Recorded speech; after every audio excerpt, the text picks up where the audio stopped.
Eh kasi na, anong oras na, nagbibidyoke pa rin kayo. Ang ingay-ingay nyo dun sa kapitbahay, hindi ako makatulog.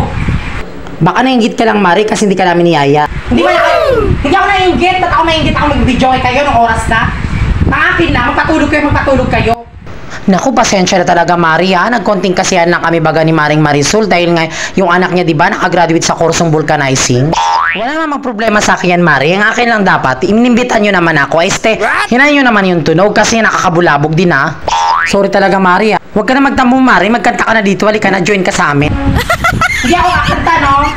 O ito, Mari, magbidyoke ka na para bongga. Join ka namin ni Marito kasi nga busy ka lagi. Basta sa sunod, Mari, hinaan nyo na yung volume, ha? O na, Mari, kanta ka na. Ano ba ang gusto mo kanta? Sige, select mo yung kanta dyan, yung Can Be With You Tonight. O, ayan naman ni Marites, kumanta ka na. In my love.